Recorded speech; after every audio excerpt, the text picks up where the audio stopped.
Ladies and gentlemen, welcome to another episode of the Fantasy Four.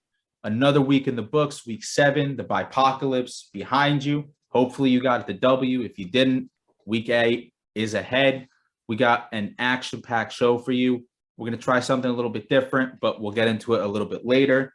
Mystic Mo, Big E, Stens, Zebo. If you haven't already, we're still doing the Justin Herbert signed autograph giveaway. All you got to do, go to www.thefantasy4.com and subscribe to our website. And we're also doing our weekly pick'em challenge. If you think you know better than us, you think you can predict games better than us, go for it. Go ahead. Again, go to our website, go to the weekly pick'em challenge, select the teams and the lines that you like for the week. We put ours up right on the website. We discuss a little bit on the show. If you beat us at the end of the week, our collective average, you get a ticket. If your collective average at the end of the year is better than ours, you get 20 tickets. Then we do in a raffle and you get 1,000 big ones, $1,000. Lots of money. Lots you could do with $1,000. But that being said, let's get into it. We got to talk about this first. Mike Evans catches a touchdown, gives a ball to a fan, not thinking about it. Turns out it's Tom Brady's 600th ball. They realized they sent some schmuck out to try to get the ball. And live on air, this man gives Tom Brady's 600th touchdown ball away. First question, what the hell is wrong with that man? Second question, what would it take to be a doctor? What would it take for you to give up that ball? Because they would have to pry it out of my dead hands. I'll be honest with you. I don't give a damn if it's Tom Brady or Jesus Christ himself. That ball, their estimates $500,000 right now. You wait 10 years, easy $1 million. He ends up $1,000 gift card, and then people give an uproar, and then he gets a big coin from Tom Brady. Boo-hoo! Like, get out of here. This is nonsense. I don't like it. I don't like it. No. Well, I think originally, like the deal was like 2 tickets for the rest of the season, and then like a signed jersey. No, Brady BS. Brady knew they fucked him over. He said that he lost all the leverage. Like, if I'm him, I'm keeping that ball. I'm not even gonna sell it. I'm keeping it it's like the Wu-Tang album that was made for that one guy. March Crowley. Yeah, it's operating the U.S. government now. Yeah, that's true. But I'm keeping. I'm not even selling. Giselle. What? Giselle. That's what I. Giselle. Tony Romo getting blasted by those liberals. Yeah. Oh. Another thing that I would have asked for was for the rest of the season, for all the away games, I'm going on the team plane. Hell yeah. Yeah, That'd like the things that you could ask for that, like, not only is it like nobody's ever done that. So if it's not valuable to Tom Brady, it's valuable to the NFL. That man is a fool. People are like, I know nothing about that man's like background, but he's like maybe like a little bit older than us, and he has some pretty good seats that I'm gonna make the assumption that he paid for on his own. So he has some sort of job maybe, and he's a self-sustaining human being. I don't understand how you have no concept of sports memorabilia or value, and like you don't just like run out of the stadium and go home after that. And like Ethan said, like get your fucking lawyers, and it's like Mo, you mentioned it too. Like you wait 10 years, it's easy $750,000. Could be $1 million plus. You're a fool. You're a fool. And anyone saying that they would do anything differently or that, Tom Brady deserves the ball because it's his achievement, like, get out of here. Get out of here. And he's not even keeping the ball. It's going probably to Cam. Get out of here. Yeah. It's nonsense. But that's... And that was some Mickey Mouse shit about what they offered him. It's like, you can get a 601st touchdown ball. Huh? Yeah. Like, why would I want $1,000 coupon to the team store? That gets you like 2 jerseys. Yeah. Yeah. Come on. All right. Enough of that idiot. That man is... There's no help in that man. That man needs God. That man needs Jesus. Yeah, fuck that. Cool. Hell yeah. Is that the show?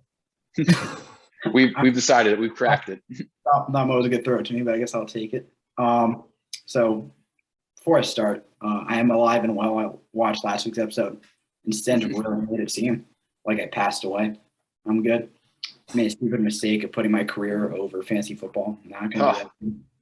Absolutely terrible decision. But What a Like schmuck. Lazarus, you rise from the dead. really Like gotta a go. phoenix. My priorities are not straight right now. But we start off with Thursday night game, obviously, which was going to shape up to be Thursday night game of the century. And now, due to one anti-vaxxer and Tay also contracting it, we are down 2 receivers. And in this Green Bay game, I think line is -6.5 for Arizona, which is still crazy despite being down his 2 top options. But yeah, I think we need to talk about what is going to happen in this receiving core, because you have MVS and who is going to lead the league in air yards and also have 20 yards total. The only one I trust here is honestly, like, if I had to start one, probably Tunyon, because like Randall Cobb is 47 years old and he'll be out after like 3 hits. So yeah, I don't really see any receivers actually like making up for Tay's absence. I saw some analysis that was like Devontae was like worth 2 entire points to the spread, which is more than any receiver in the NFL. I think it was like Reek was like 1.5. Jamar was like 1 point to the spread, but Devontae is worth like a full 2 to 2.5 points. Yeah, I think it opened at 3. Yeah, and now Right. like I think Vegas also might think that they might lose, like they might miss even more. Like is Equinemius St. Brown still there? Like is he gonna actually see the field? I have no idea. But so yeah, I don't see anyone but Tunyon possibly being a reliable target for Rodgers, and also I think Vegas might know something that we don't, leaving this at 6.5 despite only being down Tay and Lazard. Equinemius is still Lazard. there. He has 1 The catch Lizard for King? 0 yards this season, and a good Lazard average. has COVID. So Okay, Yeah. so Amari Rodgers, the rookie, Amari the Rodgers. guy. Clemson. yeah, Legend. fuck that guy, fuck Dabo. So, About it. yeah, so like, what are you guys doing with the Green Bay receiving core this week? Because again, like I said, Tunyon's the only one I'm trusting. Yeah, and like you mentioned that, and like steal my thunder a little bit. That's like one of my few prop plays this week. I love the over on the Robert Tunyon rec yards this week, which is the under on that's 37. He finally had a good game last week, and honestly, with this many guys out, I don't know if Rodgers trusts anybody more on that receiving core than Tunyon. So I think that's a pretty safe bet, honestly, and they're going to have to be thrown in this game because Arizona's going to put up points. I think. Go ahead, Mo. I like Cobb. I think Cobb is a fine play. The targets have to go somewhere, right? Like Aaron Rodgers is going to have to throw the ball, like you guys said. I think the Cardinals do put up points. Cardinals defense has been pretty legit this year, especially in the second half. The over on the Tunyon receiving yards at 37, I like, just because I feel like that's just very, very low. Like I feel like he can nag more than half of that in just 1 catch. So I think that's super low, and I would like that too. From a fantasy perspective, I don't know if we'll see a huge bump. Like I don't know if Tunyon's gonna have a huge game. The Cardinals defense is top 5 against the tight end this year. So that factored in with the fact that they're really not going to have much attention anywhere else on the field because Green Bay's throwing out a bunch of scrubs. I don't think it's going to be a huge fantasy performance, but I do like over 37 yards. You think he's a tight end 1 this week? No, Really? no. I cannot name 12 tight ends I'd take over 10 this week. Off the top of my head, Travis Kelce, Waller's on bye. It's Pitts, Higbee, Gesicki, Goddard, Hawk. Hawkinson. I think I would take Zach Ertz over him too. They looked at him and they looked at him in the end zone. He did Okay. have the one nice catch. Here's I a don't like. know. Would you take? Sorry, we got TV. Would you take? It's fine. Would you take Tanya or Ricky Seals Jones? I would take Bob. Take Bob. Let me see. I would take Tanyan. You I know he's think- getting that work. Yeah, I think I would take. Yeah, that's a tough one. I think in that situation, I would take Tunyon. But I'm not huge on Tunyon. I don't think he'll be a top 12 tight end this week. I don't know. I think he will be. I mean, who else? I also like. I know I was one on the FanDuel Sportsbook, and Aaron Jones' receiving yards is at 36.5. I would take the over on that as well. I think Tanyan and Aaron Jones are going to be feasting. Tanya. Tanyan. I fucking hate this line, by Like the way. Funyon. I hate this line. I'm taking Green Bay 6.5. Just There's really. I think this year it's like small road dogs are 30-12. So when it's less than a touchdown, are 30-12 against the spread this year, which is crazy. And I mean, like Vegas is obviously going to adjust to that. That's something to keep in mind because that's Also, yeah. crazy win percentage. Also, Aaron Rodgers. They keep talking about his 6-0 the last time Devontae Adams has been out. I mean, I don't know the competition that those games were against, but I don't know. I mean, the line opened at 3, like Steve, you said, and now it's at 6.5. I mean, I love Devontae. He's on my team. Screwed over this week without him, but I don't know if he's worth 3.5 full points. Not again. It was the analysis was like 2 to 2.5 points. I can't imagine Lazard is worth another point, but I think also just kind of Vegas adjusting just in general probably wasn't going to save what. But yeah, so yeah, that's a mess. And what other games we got? Moving on to, I know this one Stens is going to want to talk about Carolina, Atlanta. So, somehow, despite the dreadful start to the season, Atlanta is favored in a game -3, and there's a reason for that, and that's because of just the absolute downfall of who Mo has $500 riding on, Sam Darnold. There's a lot to talk about in this game. Sam Darnold's fall, Calvin Ridley just disappointing this year, Kyle Pitts' ascension. So I'm going to start off with just Stens. You can talk about Sam Darnold. Oh yeah, I mean, I would love to. I mean, when we first started this pod, I was betting against him every week, and I've made money off of just betting against Sam Darnold, which has been great. And it's been another traumatic season as a Jets fan for me. Our franchise quarterback got hurt last week. Tough to see. We're playing in New England, and there's always like funny business going on in New England. I don't know if you guys saw, there's like 2 dirty hits like on Zach Wilson that any other quarterback it probably would have been called, but because we're the Jets and we're not New England and we were in New England, they're just like, oh no, you can hit the quarterback in the legs, it's fine. So yeah, so now it's another lost season. So the only thing keeping me alive is seeing, former Jets struggle. Shout out to Jamal Adams, fucking Blitz boy. Blitz boy.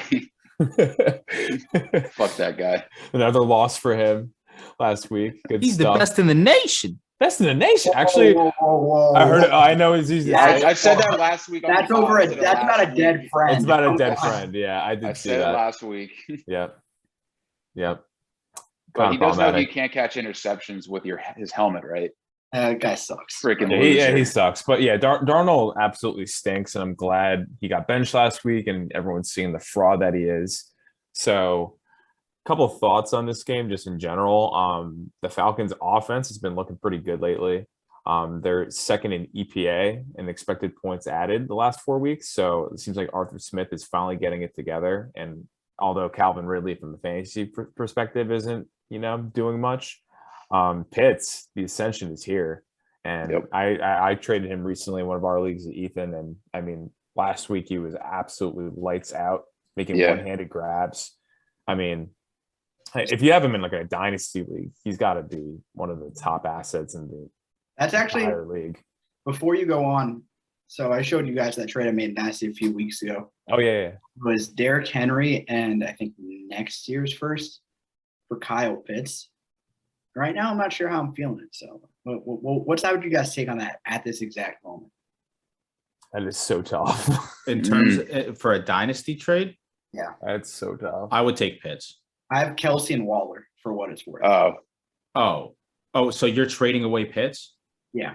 Well, if you have Kelsey and Henry Waller, then.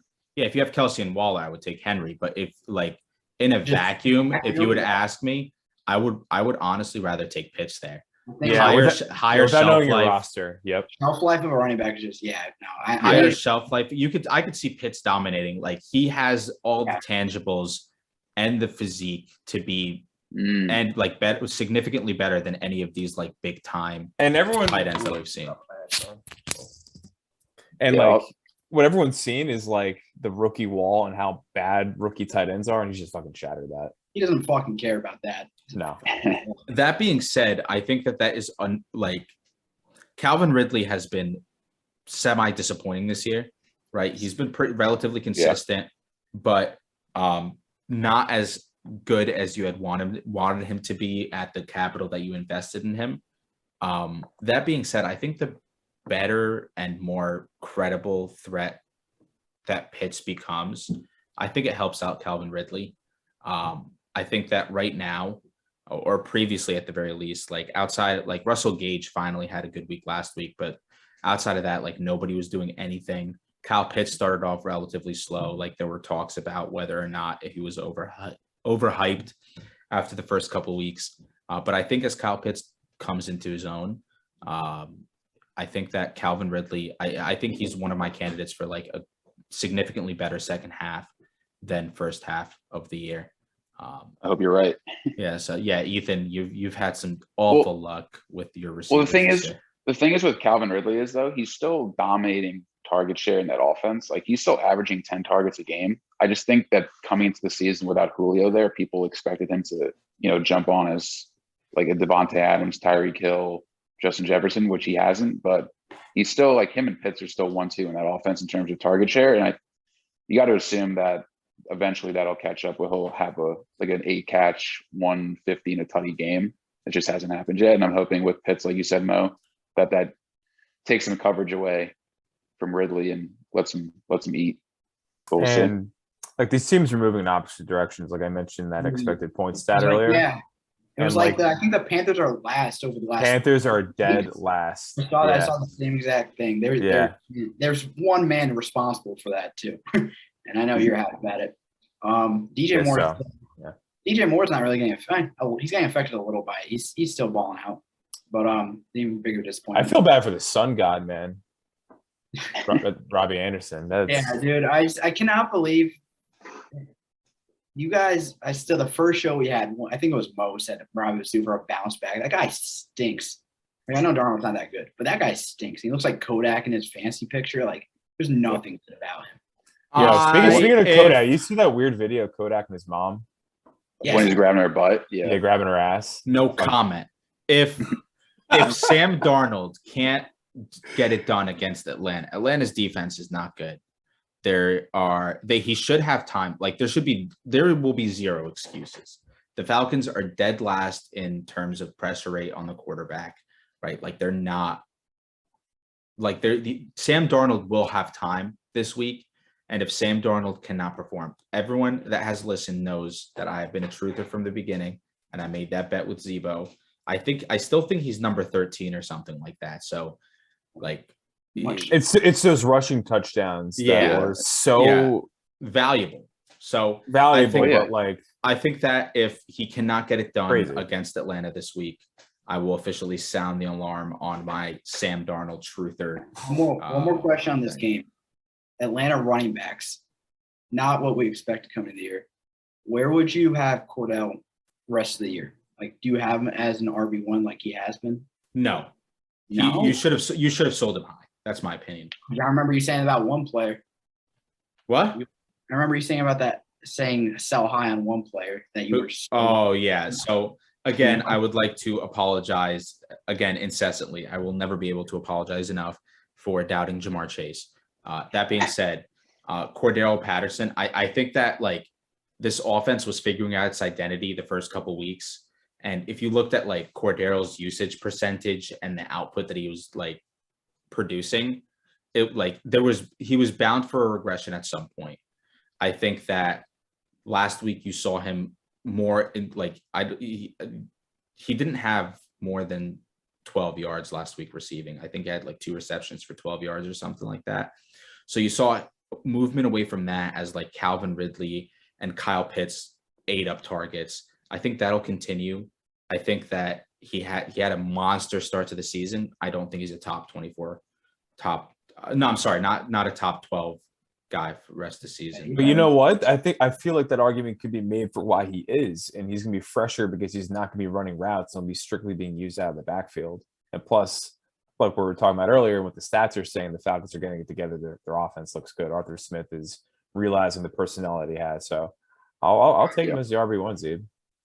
I like that. I mean, I saw like Arthur Smith came out today and like someone asked him about Mike Davis, who I also have on my team. I basically have the whole Falcons offense besides Patterson, but he had 4 carries for 10 yards in that game, Mike Davis did, which is pitiful. But Arthur Smith said that like it was just due to like the play calling that they were going up against Miami. Have, like, designed runs or some shit. Yeah, so which doesn't make any sense to me because I feel like Miami's defense is awful in all areas of the game. So I feel like running the ball would be equally as effective as throwing the ball. So I think week to week, it's really going to be a crapshoot to see who's going to be getting the momentum out of that backfield, if it's anybody.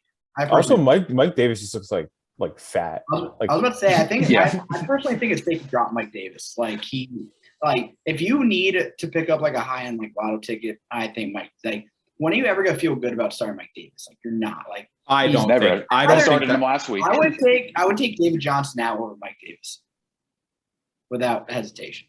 The only reason why I would keep Mike Davis on my roster is hypothetically if Patterson gets hurt, which is very possible because he's an old dude, and his body's been through like he's a kick returner, yes, so he's like fresh, but also like those are the most high impact hits that you could absorb as a player. He's old, right? Like I think the demise of Mike Davis has been greatly exaggerated. He's a decent high end handcuff, which is not what. No, I don't think so. I think that outside of last week where he didn't perform, like Mike Davis has put up 10 points. He's been very touchdown dependent. Consistently, right? 10 points consistently. And I don't think that like off the waiver wire, who are you going to pick up? Like if you'd ask me, well, David Johnson as an option now, I would rather have David Johnson just because he's in line for more work, right? But I don't see how you could like drop Mike Davis. I'm looking at Mike Davis's stats right now, and like he's got 15 carries for 49 yards, 9 for 38, 12 for 50, 13 for 14, and 13 for 53. But he's very touchdown dependent. That's why I called him fat too, because he just kind of reminds me of Mike Tolbert for some reason, like out of the backfield. And I don't think that dude has ever broken like a 10-yard run. Like this season. He's 5'9", 220. That's a bowling ball right there. All right, that's enough of this game. Looks heavier than that. He's 38 right now in PPR. A lot of fat running back rankings. Jesus. All right. Let's see. What do we want to go to? We'll leave the Monday night game for later. Want to talk about? We were talking about a little bit like the Texans trade today. Yeah, we go to the Houston game. Segue to that. Prior, about a half hour, maybe an hour before recording, the Texans trade that we were all expecting, all waiting for the notification to come up, comes with Mark Ingram returning to his stomping ground in the Big Easy, New Orleans, where he's reuniting with Kamara for the Thunder and Lightning, even though he's a little Storm at this point, probably not going to be Thunder. So I don't think the fantasy relevancy is as much in New Orleans as it's going to shift. The focus could shift to Houston, where the backfield is now only down to 3 former darlings of David Johnson, Philip Lindsay, and Rex Burkhead. They have a 4th who I've never heard of. I think the stats show that I think Philip Lindsay actually has more carries right now than David Johnson. And people are pushing that narrative to say Philip Lindsay will be like take over like the like one first, second down role, like between the 20s. And like just early downs, and Dave Johnson will just continue to be a third down back. But over the last few weeks, Dave Johnson's starting to dominate the snap count, like 55, 60%, which in the 3 running back by committee is kind of crazy. And you take out the main competitor for those snaps. It's still Houston. They still have Neck God at the moment playing. Tyrod should be back. If it's not this week, it'll be Let next them week. play neck. Rod Taylor, baby. And they looked like a not JV offense when he was out there. They didn't look like they didn't set the world on fire or anything, but they looked competent enough to compete with the Browns. I forgot the first few weeks, but they were competent, and Mark Ingram was actually doing decent those first 2 weeks. So I think DJ, I don't think he's going to be. I think low end RB2 still might be pushing it, but for someone desperate enough who, for example, nothing specific has been starting Nyheim Hines for the last 3 weeks, I think he's a good pickup just for like a plug and play, just volume play, like low end RB2. I don't think Philip Lindsay takes over at all. So I'm going to go one step further than you, Zeeb. I don't think top 24 is pushing it at all. Number one, Tyrod is on the way back. Their offense is going to be better, right? And David Johnson is going to get the goal line work 100%. Like you could, 100% he'll get the goal line work. I think the most likely outcome here is Philip Lindsay used in a role like he was in Denver at one point, where he was handling the third down work, right? Because of his pass catching ability. David Johnson does have that as well, but Philip Lindsay's better utilized in that aspect of the game. I think David Johnson is going to average easy in 12 to 15 touches a game. And I think that he'll end up, I mean, it's difficult to find any running back or let alone, an RB2 to get 10 to 15 touches. I like David Johnson rest of season to be a top 24 running back. What are 15 touches worth in a Houston offense? I mean, it depends. Like you said, like in the first week they beat Jacksonville, right? And then the second week they were keeping up with the Browns. Right. And mind you, the Browns before this, Baker Mayfield, Nick Chubb, like all this, and like they looked like a good team. Their only losses were to the Chiefs and to the Chargers. Right. So they were good teams, and they were keeping up with them. I think that this offense is significantly more competent with Tyrod Taylor in there. I think 10 to 15. So a little food for thought here. I found a stat here. So some guy on Reddit, he combined David Johnson's and Mark Ingram's carries and receptions. So right now, if you were to do that, just like assume that David Johnson would have done just as well as Mark Ingram, his stats are at 464 yards, 1 touchdown, 210 yards receiving, and 1 touchdown, which is not all that great. But statistically, not counting the touchdowns, it's like a bit above James Conner, which I don't know. What is that saying? What does that put him at? RB 20-ish, probably? That's what I'm thinking, like yeah. 20-ish. And then Mo's saying, okay, maybe you make the assumption here he's going to, the offense is going to be better. He's going to get the goal line work. So if you project that moving forward, not bad. I think he's a better pass catcher than Mark Ingram, too. Yeah. Yeah. And they're going to be behind a lot. Yeah. They're going to. I think he's a solid, like, low-end RB2. Okay. Yeah. I think that he's somebody that you could put into your flex spot, and you could be confident that he's not going to put up like a 2-point game for you. Yeah, and I think like if he's available like in Davis. leagues, like right now, like you could definitely pick him up and like cut some other guy at the end of your bench. Yeah, like I personally cut Devonta Freeman for him. Pretty happy about that because I got lucky last week. They just fell into the end zone. Yeah. Could have been any 3. So yep.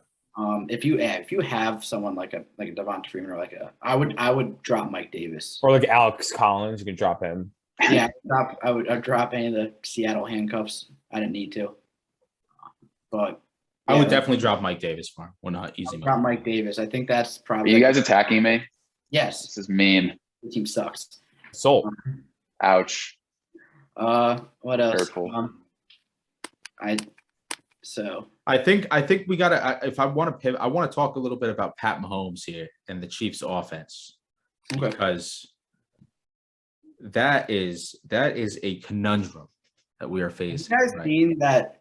It's like in the Reddit NFL Hall of Fame, the like regress to the mean Patrick Mahomes meme. You guys never seen that? No. It's like if you regress Patrick Mahomes' stats all to the average quarterback. He's an average quarterback, and it was like one of the. Isn't that the point? Yeah, it was like one of the biggest memes like in NFL like Reddit history. But now people are calling him a genius because he called out that he was going to turn out average, which is at this point just a joke. But I don't really know what's going on there. Like they're obviously the offensive line is pretty decimated at this point. They're clearly not getting Josh Gordon involved enough. That's probably the main and only reason I can think of.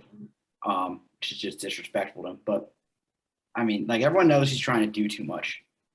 But that's because first of all, he's like guaranteed 7 points down every time the ball goes in the hands of the opponent, because that's just a historically bad defense. Yeah. I mean, and like people figured out, to put a safety on top of Tyreek, and this kind of ruins their game plan. Double Kelsey, and like you're not gonna have Byron Pringle doing like making plays out there for you. No disrespect, of course, but I think that like you said, I think it starts with the defense. I think it's just like the game against the Titans. They go out, they don't score. It's 7-0. Then the offense goes back out. They don't score. Now it's 14-0, right? And then at that point, like obviously, what else is there to do except to try to come back by making.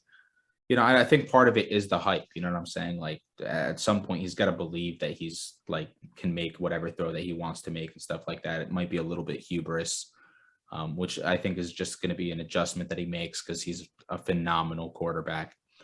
For this game specifically, if Kadarius Toney is back in time, I don't think he's going to be. If he is, fingers crossed. Ask for a prayer here because I'm trying to start that man Kadarius. If he's out there this week, he might have a 200-yard game. Okay, I swear to God, I'm not kidding. I don't think so. Let's say KG, Tony, Shep, and Saquon are all back, which is not going to happen. That's like I don't think any of them are going to play. I personally think no. Well, Saquon, Saquon is probably not going to. I think Let's say all Let's say all four do play. Do you actually think Tony is going to dominate the target count like he has? Easy.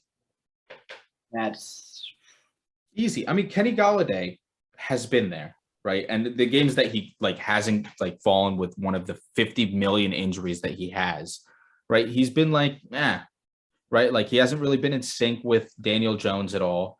Like to any degree. Sterling Shepard, I think, is probably going to be the biggest competition for targets because we've seen that Sterling Shepard has been a very solid wide receiver over the past 10 games from a fantasy perspective. Like he's been putting up numbers. DJ's favorite target. Yeah. So I think he's the safety valve.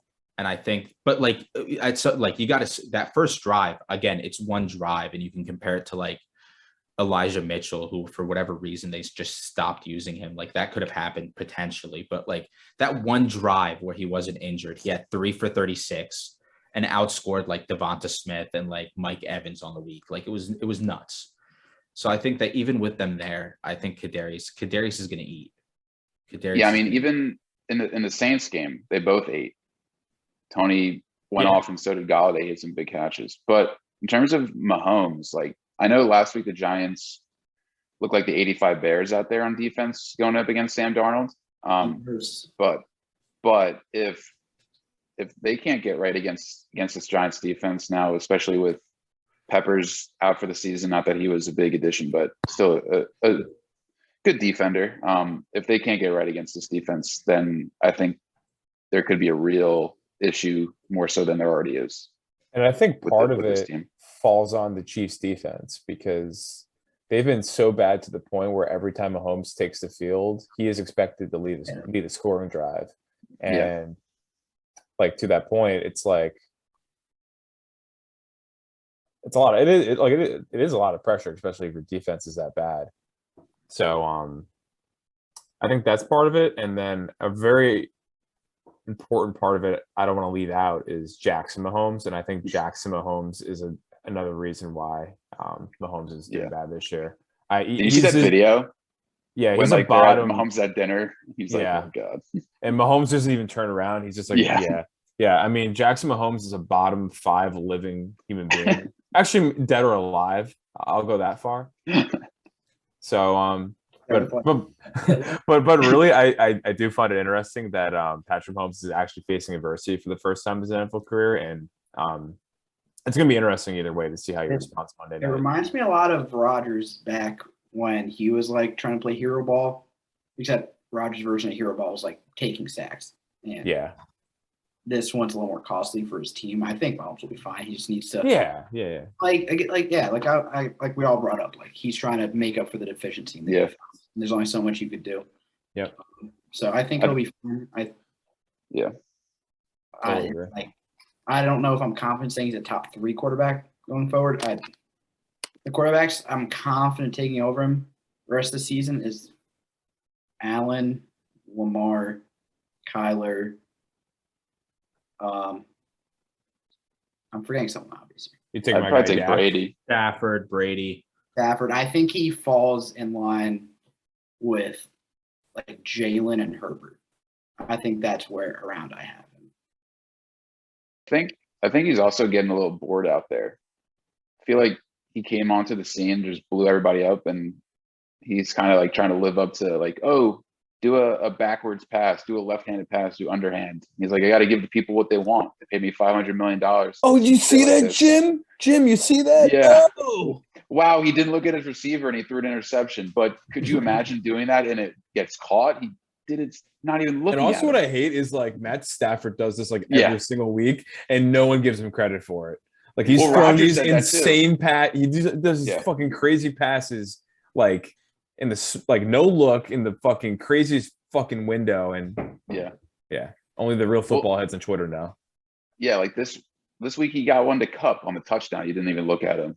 Yeah, like, it was I don't know. Okay, so Mo brought up Elijah Mitchell, so we could go to that 49ers game. That 49ers game is juicy, man. I'll tell you. The implications there. That spread's kind of I know the 49ers stink, but I'm not going to talk bad about Fields. Garbage. That Chicago team is a dumpster fire. So seeing 3.5, that's kind of surprising. But I think there's a few main topics here. First one I want to go over is if Eli Mitchell is the guy, is Kyle Shanahan's guy, because I'm always a big proponent of running backs don't matter. And of course, to no one's surprise, he's making a 6th-round pick look like prime AP out there. With his, he looked so good on that opening drive. He did, and people complained, "Oh, they didn't use him after." Like, running backs don't matter. Who cares? It's Kyle Shanahan. He has the biggest ego. Everyone wants to prove he could use anybody. But he looked good, and the second he came back healthy, he got the start over Trey. We did see Jermichael Hasty out there. In passing as a third down guy though. Yeah, in passing downs. But so I think going forward, Eli Mitchell is going to be the guy. I honestly think that I would put him as a low end RB1 honestly at this point. I think he's that good, and obviously the starting running back Kyle Shanahan offense is going to be an RB1. The one thing I'm worried about is if Trey Lance starts, he's going to vulture at least 15 carries a game from the running back. Like, he'll extend drives more, so there'll be more plays. But it'll open up more for the running back because of the running quarterback threat. So that's the one thing I'm worried about with Eli Mitchell. I still think, even if Jeff Wilson comes back, which will be I was about to say Jeff Wilson too. I like Shanahan, Lynch. They said he's like early December at earliest, so I don't really think that's a threat. So I think Eli Mitchell's the guy. The one concern is Lance starting, but I still, even at that point, I think he's a low-end RB1, like high-end RB2 at worst. In the league that we're all in, I traded Mike Evans for Damon Harris and Eli Mitchell earlier this year, which I'm loving right now. I mean, obviously Mike Evans has some – he's very like boomer bust. Like, he'll have a game like last week where he could single-handedly, in most cases, almost lead you to a win, maybe fall just short. But as an Eli Mitchell owner, I'd love to hear that from Steve. I'm going to play it a little bit more conservatively. I think definitely a rock solid RB2, like 100%. That's like his floor. So I think he does have the potential of a low end RB1, but I think a lot of it depends on what plays out in San Francisco. Is Jimmy Garoppolo going to play better this weekend? When other running backs get into the mix, are they going to affect his workload at all? So, I think it's a situation to monitor, but I think moving forward, regardless of what happens, I think RB2 minimum. I agree with Stens, and the only thing I would like to add to the San Francisco discussion is Brandon Ayuk. If you happen to hear this or ever be listening, I wish you nothing but pain for the remainder of your life. And I mean that with the utmost sincerity, because what the hell? He's Dante Pettis 2.0. Honestly, at some point you got to ask questions of Kyle Shanahan. I think that's just like, he does something to these guys, man. Like, there's just no feasible, reasonable explanation as to why they do not even look in his direction. It's as if he's not even on the field. First of all, he hates him. Debo's a stud. Like, let's get that out of the way. Debo is so good. Of course. He's open all the time. Ayuk is just not getting the separation he used to. He's just not, and he's not like athletic enough to take the top off. Like, he's got to create separation, and like his route running, I don't know what happened, but he's just. Trent Sherfield beat him out. Like, if you could tell me where Trent Sherfield went to college, like I'll just save you whatever you're going to do. I have no idea. But touching on Debo and a little bit on Lance, I think if Trey Lance played in that game and Debo was fine, right? But I think that overall, the likelihood of Debo Samuel regressing as a result of Trey Lance there is significant, because they're not going to throw as often. He's going to be running, and I think Jimmy Garoppolo is a better quarterback in terms of like his ability to pass out to his receivers. I agree. So I think that if Debo Samuel has another good game, but Jimmy Garoppolo gets yanked or something, or isn't going to be the starter moving forward, that would be someone I would sell high on to get someone like, would you trade Debo Samuel for Keenan Allen? I don't think so. I think I'm completely on board with Debo will regress when Lance takes over. Regress how? Because right now Debo's if Jimmy G were to start the rest of the season, I would put Debo as a top 8 receiver the rest of the season. Okay. If Lance was to take over, I'd put him top 15. And that's but that's with uncertainty of whether or not Lance will take over. And Keenan, he's the second fiddle in that, like third, honestly, behind Eckler and Mike Will. So, and Debo is so talented, even if they have a change at quarterback position, I have no reason to not believe they're going to still design plays and end arounds to get Debo the ball and screen passes and easy like layups. So Would you trade Debo for Calvin Ridley? Oh, why would you do that? I think if you asked me, I would rather Keenan Allen. Like, if I would trade Debo Samuel for Keenan Allen straight up. If I had to give a cutoff. You said Calvin Ridley. And I would also trade him for Calvin Ridley straight up. I wouldn't. I think it'd have to be a bona fide wide receiver 1 for me to trade him. Like right now. I have a question for you guys. Who is the worst Arizona State wide receiver, N'Keal Harry or Brandon Ayuk? Oh, N'Keal Harry. Come on. What? I don't know. That dude. Would you trade Debo for Mike Evans? No, I think Debo would be more consistent than Mike Evans. I think there's probably 10 receivers I would trade Debo for. And the thing is, if Trey Lance gets announced, people know that. Like, people know Debo is going to rest a little. You're not going to get the value you want for him. So, like, I would have to trade him before Lance was announced. And at that point, with the uncertainty of whether or not Lance would start, I would have to get, like, bona fide top 10. And okay. now I have, like, 3 of those top 10. So there's really no point in me trading. Am I allowed to talk about this matchup or? Yeah. All right. Okay. So as someone who doesn't give a shit about the San Francisco running backs, I will go to the other side of this matchup as someone who has Allen Robinson. Nice topic. So good. So Zeeb, I know you went to Ohio State. I went to Penn State. Is this an Ohio State, Penn State vendetta that he has Blood against Allen feud. Robinson? Is this like Listen, an unwritten rule? I'll be honest. Justin Fields has slightly disappointed me in his first few starts. I don't think Nagy's doing him any favors. I think they need to run a shit ton more play action than they already do. Justin Fields' passer rating, I think, is double when they're on play action. Nagy wants to see him fail. Terrible. But I hope I need them to trade Allen Robinson.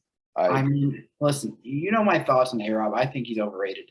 I don't think he's a top 10 receiver in terms of talent. I think top 20, sure. I think he would be a good wide receiver one on most teams. I would like him. I would like to see him get traded to like maybe the Colts. I would like to see him get traded to like maybe the Ravens. I don't think they trade him. They have no. I don't think incentive to trade I him. don't think they will because he's a free agent. But he's a free agent next year, so or after the season, so it might make sense to get something out of him.